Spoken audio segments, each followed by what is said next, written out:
Penn State's hopes and a BCS Bowl still on the line here when they play Michigan State on Saturday. Hey, how are you, folks? Jason Horowitz. Glad to be with you here on the College Football Preview Show presented by Tyson Anytizers. Nittany Lions and their 9-2 record at the 6-5 Michigan State Spartans. Let's bring in CBS Sports' Spencer Tillman to break this down. And Spence, when you look at Penn State's overall record and the chances of trying to get into a BCS Bowl game for an at-large spot, when you're talking about going up against the likes of Boise State and obviously the loser of the SEC championship game, and Oklahoma State and Iowa, who Penn State lost to, do you think Penn State, if they beat Michigan State, deserves a BCS game?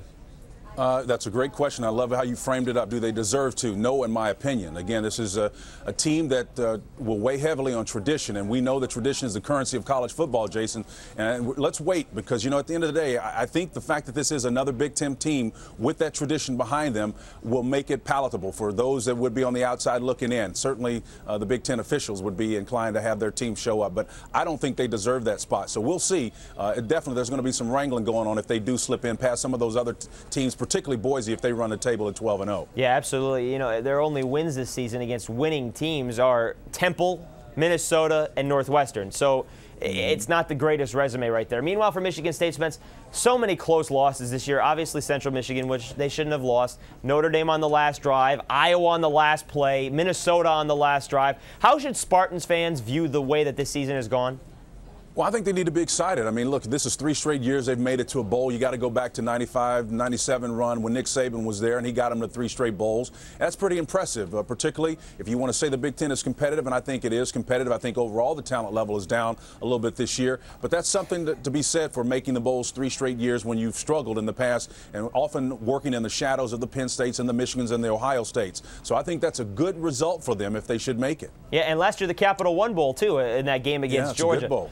Very good bowl for Mark D'Antonio last year in his second season. All right, Spence, let's talk about this game in particular. Michigan State, last year, you're talking about a running team. It's Javon Ringer. They're not a running team anymore. This is the #1 passing offense in the Big Ten. Can they move the football through the air against Penn State?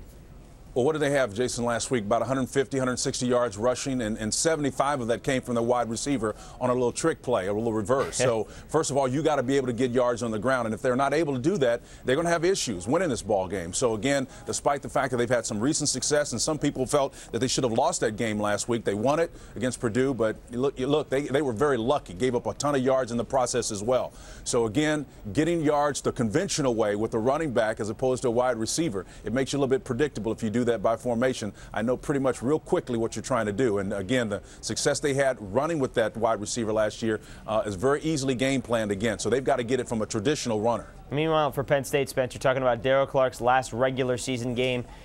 A lot of people have had a lot of criticism for him in his career, maybe more so than he's deserved. But in big games, he has not come up big. Iowa, Ohio State this year, their 2 losses, he has not played well. Do you think he goes out with a bang at Michigan State?